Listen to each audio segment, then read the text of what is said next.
Blaze Binges says, say something nice about the Arrowverse. Oh, actually, I can say a couple of nice things, actually. Well, the DCAU will always be my preferred look at DC's continuity outside of the comics, faults and all. I do think that the Arrowverse just has a beat in terms of sheer intricacy and also just how wide spanning it was. Like, the DCAU at its peak was having, at the very least, a couple of shows released at the same time, usually around 2 or 3, if we're being lucky. With Superman and the new Batman Adventures and Superman the Animated Series going back to back. Then you had Static Shock and Batman Beyond, usually existing around that Justice League to Justice League Unlimited time frame. However, in comparison to that, you also have like the Arrowverse, which was able to accomplish that very same feat and way more.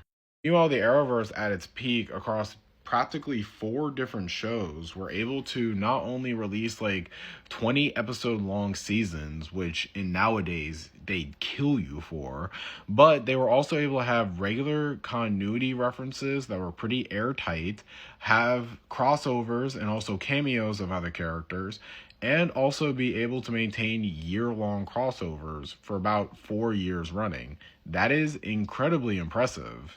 Keep in mind too, I'm not even mentioning other shows amongst that lineup that I just showed, like Batwoman, Black Lightning, Superman and Lois, and then also Stargirl across the 12-year-long history of the Arrowverse. Also not even including stuff like web series and animated series like The Ray or Vixen. And also not even including the novels and comics that were released alongside the Arrowverse at that given time. And again, because of Crisis on Infinite Earths, we also need to remember the fact that Birds of Prey, Batman 66, Smallville, Flash, the 90s series, and so much more were all a part of the Arrowverse, serving as both a nexus point and reverence for almost every DC live-action show at the time. Also, we'll give credit that the Arrowverse was able to highlight a lot of very underrated characters that haven't really been given a live-action debut, and frankly speaking, may never get one, especially after this. We always point to at least like starting off with Green Arrow, Flash, and Supergirl.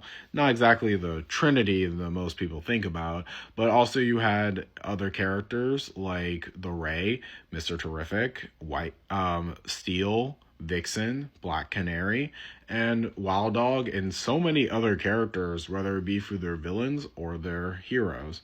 For Bound 2, I think the casting for the Arrowverse has always been pretty spot on, at least when it comes to their main cast. Grant Gustin as Barry Allen, Candice Patton as Iris West. Not Stephen Amell. He's a scab. But you also have like Tom Cavanaugh as Reverse Flash, and David Ramsey as Diggle. I think holistically that the Arrowverse has like a really great set of actors and performers across its entire run for their main cast, and I also really appreciated most of their performances, which will live on in history. There's a reason why like a lot of people would have preferred if Grant Gustin was just straight up the Flash over Ezra Miller. Because of the consistency of the Arrowverse across the board, even if it was consistently bad with seasonal rot or okay, I'm not going to act like most of these shows hold up anymore, but they were able to basically repair a lot of DC's live action reputation, given the fact that the DCAU is kind of floundering while the MCU is pretty much hitting its stride and peaks around the late 2010s.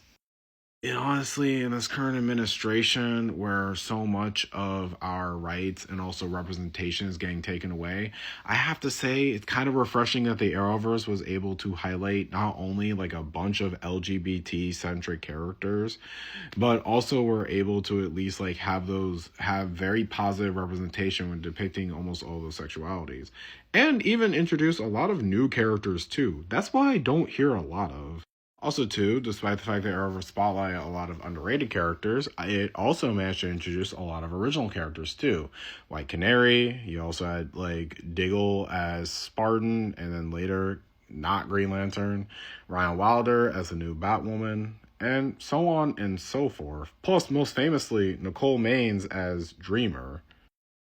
Character is so popular, and not only was Dreamer basically one of the first trans superheroes of DC, she was also one of the first trans superheroes ever.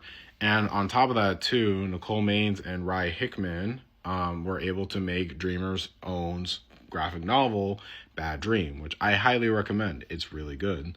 And Nicole Maines has also later on written for DC in the past as well. So, not too shabby for herself at the very. And that's pretty much all I got for the Arrowverse. In general, I do think that a lot of the Arrowverse hasn't really aged the best, both visually and also writing wise, with some of their social commentaries.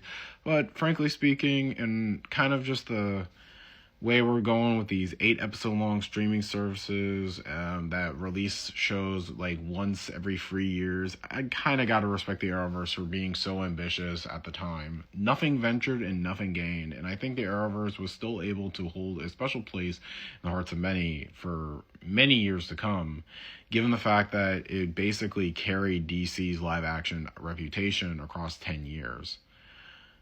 Honestly, if you kept up with almost every single show from this list, that's probably going to be the closest that you're ever gonna feel to actually reading a comic book with multiple interconnected cameos at the time.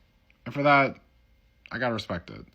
Either way, though, to keep the conversation going, please name down below your favorite Arrowverse scene, character, or season. And, I'll be here. But, yeah, have a nice night.